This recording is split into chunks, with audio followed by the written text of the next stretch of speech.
Hi everyone, my name is Charlotte and welcome to my YouTube channel, A Cup of Sims. I am very new to the YouTube community. I have just started this channel quite recently and actually only have one other video other than this, and that doesn't even have a voiceover.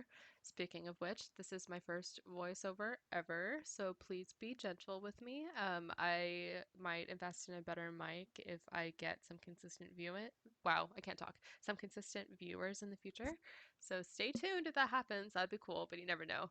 I'm essentially just kind of doing this YouTube channel as a passion project to kind of hone in on my own professional development and also because I love The Sims. I've been playing for 18 years, so I started The Sims 1 and have gone all the way up to The Sims 4.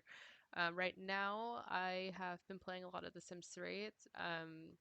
The Sims 4, it's a gorgeous game, but it lacks some of the depth of the previous Sims titles. So Sims 3 is where it's at if your computer can handle it. But anyway, today we are building a tiny home in Sangria Islands. I know that tiny homes in the Sims community are kind of all the rage right now because of the tiny living stuff pack that came out for The Sims 4. And I figured even though we might not have a tiny living stuff pack for The Sims 3, I might as well try my hand at building a tiny home in The Sims 3.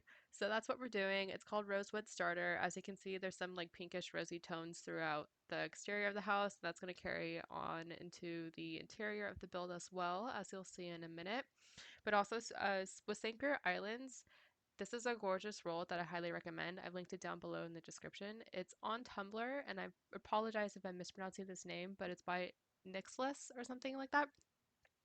Gorgeous world, but that is a blank canvas, so you kind of have to put in your own builds or create your own builds and all your own sims as well. So for me, this is just a fun passion project that I'm going to be working on of just like slowly filling up this world.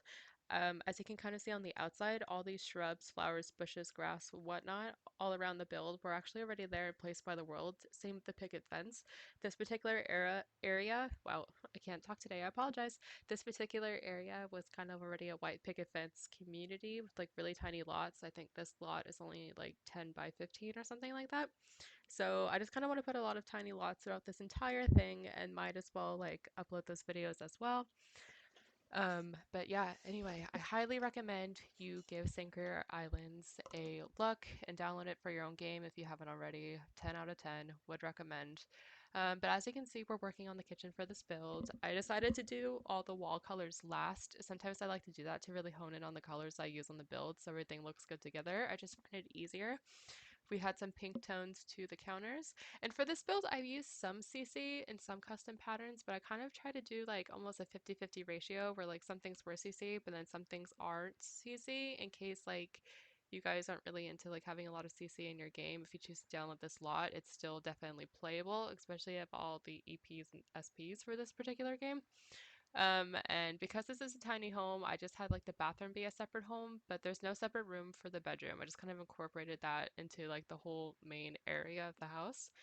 Um, but yeah, I'm like actually really looking forward to kind of like developing my building skills for this particular game. I don't necessarily consider myself to be a professional builder or decorator by any means, but what actually inspired me to do this is I posted a larger house on the Sims subreddit and it actually got for the Sims 3 and it actually got like a pretty good reception and someone even reblogged it on Tumblr and they were like, "Oh my gosh, Sims 3 like exterior inspiration and stuff." So I just figured like, "Hey, like this is really cool. Maybe I should just like try to upload these videos and see if they go anywhere." I enjoy doing it, so might as well.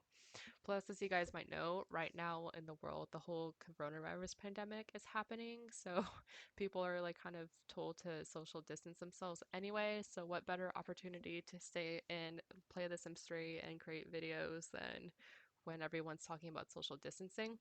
I'm actually a graduating organizational communications major, the psychology minor, in this upcoming May, and my in person classes have actually been suspended until April, like the end of April, which is crazy because that means I only have like 2 more weeks of regular classes before graduation, if regular classes even continue at that point. So I'm definitely gonna be doing a lot of social distancing within the next month. This is definitely crazy times. But luckily, I have an adorable 1-year-old puppy. Her name is Aniston, and she's a Staffordshire Terrier Labrador Retriever mix. She is the love of my life. She is adorable, and what better person to spend all my time with than my dog? I also live with my fiance, who is amazing as well. But yeah, it's just definitely crazy times. I hope that I can have a commencement ceremony in a few months, but you never know. We'll see.